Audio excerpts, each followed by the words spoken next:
جو سیاست M Q M Pakistan ایک عرصے سے کر رہی ہے کہ بھائی کو بھائی سے لڑانے کی ہر سازش کو ناکام کیا جائے، خدا نہ خواستہ وہ سازش پھر کامیاب ہو جائے گی۔ اسی سازش کے تحت یہ ڈمپر کنٹینر مافیا کو کھلی چھوٹ دی گئی ہے کہ لوگوں کی زندگیوں سے وہ کھیلے۔ نہ آئین کی حکمرانی نظر آتی ہے، نہ قانون کی حکمرانی نظر آتی ہے، نہ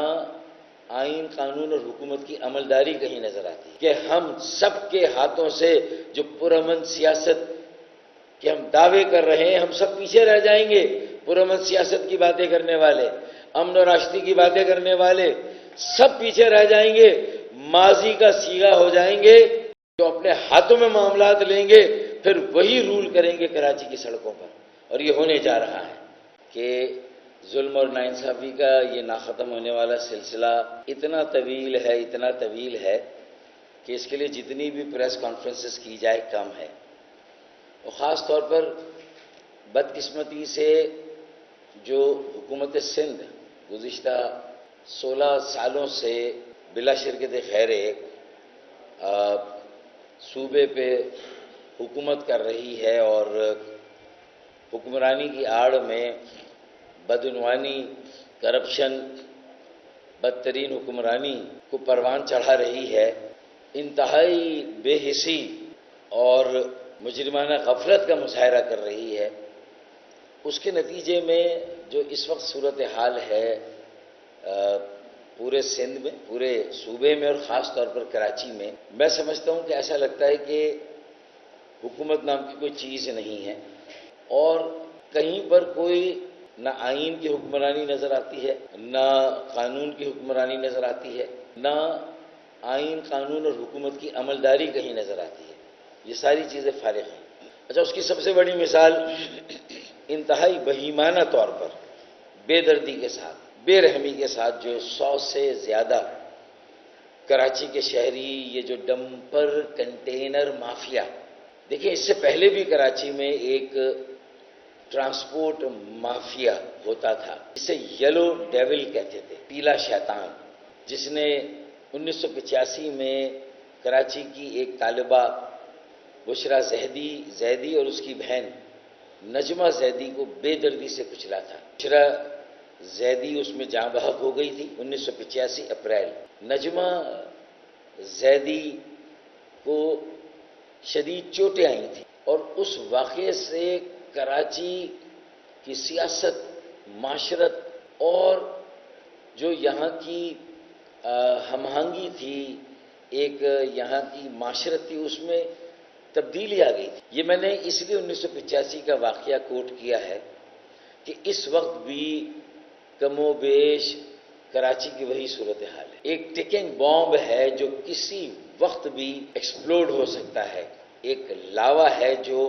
پھٹ سکتا ہے۔ 100 سے زیادہ کراچی کے شہری، جس میں بیشتر نوجوان، موٹر سائیکل سوار، پیدل چلنے والے، ڈمپر کنٹینر مافیا کی ہرس اور ہوس کی نظر ہو جائے، قیمتی جانوں کا اتلاف ہو، وہ اپنی زندگیوں سے محروم ہو جائے اور کسی کے کانوں پہ جوں تک نہ رہیں گے، خاص طور پر صوبائی حکومت کے جو وزیر اعلیٰ ہیں یا ان کے بڑے، جو ان کے سیاسی جماعت کے بڑے اور اکابرین نے کوئی ایک بیان لوگوں کے زخموں پر مرہم رکھنے کے لیے نہ آئے، تو اس سے زیادہ اور اس سے بڑی بے حسی اور بے بسی کیا ہو سکتی ہے، اس کا اندازہ لگائیں آپ۔ اب آپ غور کریں کہ اگر کوئی بیان دے اور اس کے نتیجے میں اشتعال انگیزی ہو جائے، اور اس کے نتیجے میں یا اس کے بیان اگر آفاق احمد نہ بھی دیتے تو بھی لوگوں میں غم و غصہ اتنا ہے، ہمارا ہاتھ ان کی نبض پر ہے، ہمیں معلوم ہے کہ ان کی کیا کیفیت ہے۔ اگر انہیں کسی طرح کی کوئی ریلیف، امید یا تسلی نہ دی گئی تو 1985 سے زیادہ بدتر حالات ہوں گے کراچی کی سڑکوں پر، کراچی کی معاشرت میں، اور اللہ نہ کرے کراچی کی جو سیاست ایم کیو ایم پاکستان ایک عرصے سے کر رہی ہے کہ بھائی کو بھائی سے لڑانے کی ہر سازش کو ناکام کیا جائے، خدا نہ خواستہ وہ سازش پھر کامیاب ہو جائے گی۔ اسی سازش کے تحت یہ ڈمپر کنٹینر مافیا کو کھلی چھوٹ دی گئی ہے کہ لوگوں کی زندگیوں سے وہ کھیلے اور پھر اس کے نتیجے میں اشتعال انگیزی ہو، لوگوں میں شدید رد عمل ہو اور وہ ریاست کے اندر ریاست بنا کر آئین اور قانون کو اپنے ہاتھ میں لے کر اپنی مرضی سے اس شہر کی سڑکوں پر اس شہر کے شہری، جس میں اشتعال انگیزی کرنے والے، دلانے والے، مشتعل ہونے والے اور اس میں بھی پھر ایک جرائم مافیا شامل ہو کر معاملات کو اپنے ہاتھوں میں لے کر اپنے مفادات کو فروغ دے، مالی منافعت کو فروغ دے اور جنگل سے بھی بدترین قانون اور حکمرانی نافذ ہو، اس طرف اس شہر کو لے جایا جا رہا ہے۔ یہ سازش ہے، میں نے یہ آج واضح طور پر پوائنٹ آؤٹ کیا، ورنہ قاتلوں کو گرفتار کرنے کی بجائے یعنی قاتلوں کی گرفتاری کو ایک ذکر ہی نہیں ہے، اور اگر ایک بیان تھوڑا سا دھمکی آمیز اگر آفاق احمد نے دے دیا کہ بھئی 3 دن کا ہم نوٹس دیتے ہیں اور اگر 3 دن میں نوٹس نہیں لیا گیا تو ہمیں نہیں معلوم کیا ہوگا، اور وہ ڈمپر کنٹینر اتفاق سے جلائے جانے لگے۔ اگر آفاق احمد بیان نہ بھی دیتے تو یہ ڈمپر کنٹینر جلائے جانے کا جو سلسلہ شروع ہوا ہے یہ ختم نہیں ہوگا۔ اب میری اس بات پہ مجھے بھی گرفتار کر لیا جائے، میں تو اندیا دے رہا ہوں، لوگوں کی کیفیت بتا رہا ہوں، ان کی سائیکی بتا رہا ہوں، یہ ہوگا۔ اس چیز کے پیچھے نہ آفاق احمد ہے نہ ایم کیو ایم پاکستان ہے جو یہ ڈمپر چل رہے ہیں، ہم صرف لوگوں کے جذبات کی ترجمانی کر رہے ہیں، ہم ان کی ذہنی کیفیت بتا رہے ہیں، متنبع کر رہے ہیں، آگاہ کر رہے ہیں کہ ہم سب کے ہاتھوں سے جو پرامن سیاست کے ہم دعوے کر رہے ہیں ہم سب پیچھے رہ جائیں گے۔ پرامن سیاست کی باتیں کرنے والے، امن و راشدی کی باتیں کرنے والے سب پیچھے رہ جائیں گے، ماضی کا صیغہ ہو جائیں گے، جو اپنے ہاتھوں میں معاملات لیں گے پھر وہی رول کریں گے کراچی کی سڑکوں پر، اور یہ ہونے جا رہا ہے۔ ہم متنبع کر رہے ہیں، اور وفاقی حکومت بھی اگر اب خاموش رہی تو وہ بھی برابر کی ذمہ دار ہوگی صوبائی حکومت کے ساتھ ان حالات کے پیچھے، اور اگر وفاقی حکومت کے ساتھ ساتھ میرے پنڈی کے بھائی جان بھی اگر اس پر خاموش رہے، اگر میرے پنڈی کے احباب بھی اس پر خاموش رہے، مہربان بھی خاموش رہے، تو پھر وہ بھی ذمہ دار ہوں گے۔ کراچی کو اس طرف لے جایا جا رہا ہے۔ آفاق احمد کی گرفتاری سے مسئلہ حل نہیں ہوگا۔ میں آفاق احمد کی گرفتاری کی سخت ترین الفاظ میں مذمت کرتا ہوں، یہ پوری پارٹی کا موقف ہے۔ مصطفیٰ کمال بھائی نے جو بیان دیا تھا اس کی اونرشپ پوری پارٹی کی ہے۔ مصطفیٰ کمال بھائی نے جو بات کہی میں اسی کی ترجمانی آج پوری پارٹی کی طرف سے پارٹی کے اس ہیڈ کوارٹرز میں بیٹھ کر رہا ہوں، لیکن اس کے ساتھ ساتھ جو انتباہ ایک آخری دے رہا ہوں کہ اگر ہمارا سیاسی طرز عمل اور طریقہ متروک ہو گیا ہے، ماضی کا صیغہ ہو گیا ہے، اور پھر کراچی کی سیاست کی ڈائنامکس چینج ہوگی، بے حسی، بے بسی، احساس محرومی، احساس بیگانگی، احساس عدم تحفظ، جس کیفیت سے کراچی کی بہنیں، مائیں، بیٹیاں، بھائی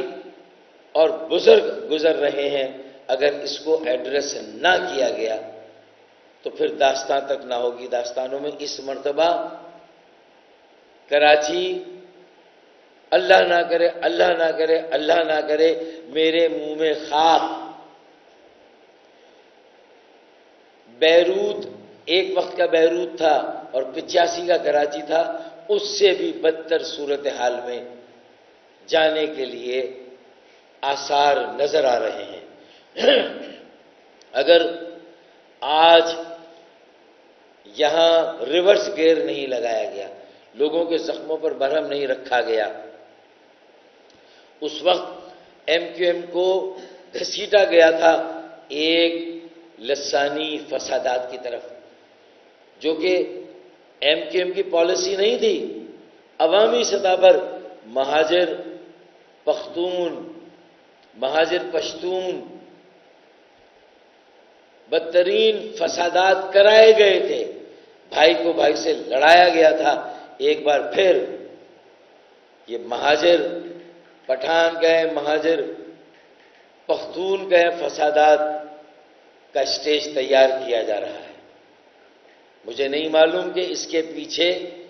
ایگزیکٹلی کون ہے. میں نہیں کہہ سکتا کہ یہ کتنا دانستہ ہے، اور اگر یہ انجانے میں بھی ہو رہا ہے تو پھر اس کو روکا کیوں نہیں جا رہا. ادھر ڈمپر کنٹینر مافیا کے ہیڈز ہیں، انہیں کھلی چھوٹ دی گئی ہے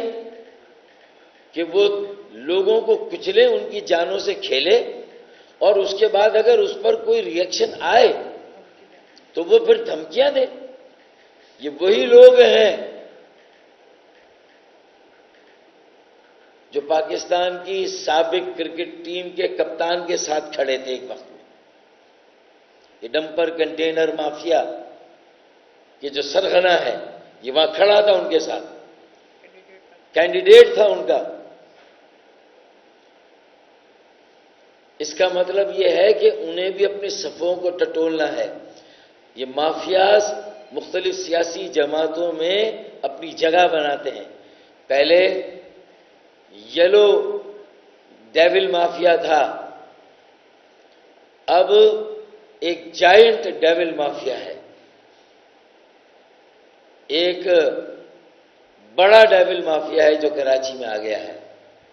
بچوں کا اغوا اس کے ساتھ ساتھ ہو رہا ہے. ڈکیتی، ریزنی کی واردات میں بے گناہ شہریوں کا قتل عام وہ اپنی جگہ پر جو 2024 سے چل رہا ہے وہ بھی جاری ہے. تو ایسی صورت میں اور ایسی کیفیت میں اب کیا کرنا چاہیے اور کیا ہونا چاہیے؟ ایک طرف تو ایم کیو ایم اب بھی یہی تلقین کرے گی مہاجروں کو، خاص طور پر جو بڑی تعداد میں اس ظلم کا شکار ہو رہے ہیں، اور پتہ نہیں پاکستان بنانے، پاکستان چلانے، پاکستان کے قومی خزانے میں 70% ریونیو دینے، سندھ کے صوبائی خزانے میں 90% ریونیو دینے کی پاداش میں یہ جو سزا بھگت رہے ہیں، اگر ایم کیو ایم اگر اس وقت نہ ہوتی، اگر وہ لوگوں کو صبر کی تلقین نہ کر رہی ہوتی تو اس شہر میں آگ لگ چکی ہوتی. ہم نے اس آگ کو روکا ہوا ہے. ہم نے کوئی ایسی کال اب تک نہیں دی ہے کہ جس کے نتیجے میں شہر میں آگ لگے. ہم نے اب تک صبر کیا ہے. لیکن اگر ایک آفاق احمد نے ایسا بیان دیا اور اس کی گرفتاری، تو اس کی گرفتاری کی بھی مذمت ہم کرتے ہیں، اور اتنی عجلت میں جو گرفتاری کی گئی اس کی اور زیادہ مذمت کرتے ہیں، اور اس کی بلا مشروط رہائی کا مطالبہ کرتے ہیں. یہ ہماری اسٹیٹڈ پالیسی. ہمارا اختلاف کئی اور باتوں پہ ہو سکتا ہے، اس بیان کے دینے نہ دینے اس کے ٹائمنگ پر ہو سکتا ہے، لیکن یہ بیان نہ بھی آتا تو ڈمپر کنٹینر مافیا کو اگر رینجرز کو بلا کر نہیں روکا جا سکتا، رینجرز کو بلایا جائے نا. اب رینجرز کو کیوں نہیں بلایا جا رہا وزیر اعلیٰ کی طرف سے؟ اسٹریٹ کرائمز کو روکنے کے لیے مارکیٹوں پر جہاں اے ٹی ایم مشینیں ہیں، جہاں بینک ہے، وہاں سے لوگ پیسے لے کے نکلتے ہیں، تو وہاں پر کیوں نہیں رینجرز کو متعین کیا جاتا؟ رینجرز تو موجود ہے، سائیڈ لائن پر موجود ہے، تو پھر کیوں نہیں بلایا جاتا اسے؟ اس لیے کہ شاید یہ جیکب آباد اور کشمور میں یہ نہیں ہو رہا ہے، یہ کراچی میں ہو رہا ہے، جن سے تمہارا کوئی تعلق نہیں ہے، جن سے تمہارا کوئی لینا دینا نہیں، ماں سوائے لوٹنا انہیں، بلڈنگ کنٹرول کے ذریعے سے لوٹنا، وہاں ایک الگ مافیا سسٹم اب تک بیٹھا ہوا اور کام کر رہا ہے. زمینوں پر قبضہ، سرجانی ہو، پورا ضلع غربی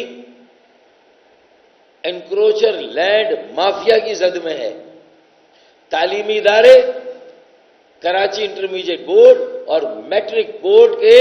نااہل جو چیئرمین، سیکریٹری اور کنٹرولر ہیں،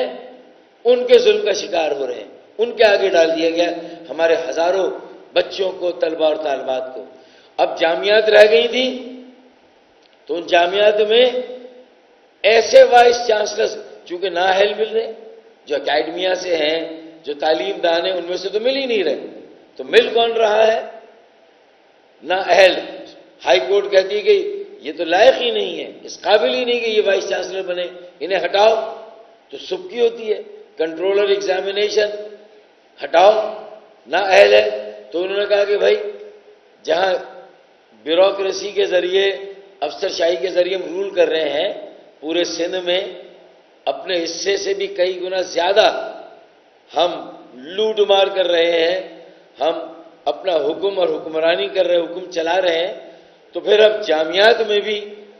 ہمارے وہ پیادے ہونے چاہیے جو شاہ سے زیادہ شاہ کے وفادار ہیں، جو وہاں سے بھی مال بٹور کر جو ہے ان کے خزانوں میں ڈالیں گے، ان کے ذاتی خزانوں میں۔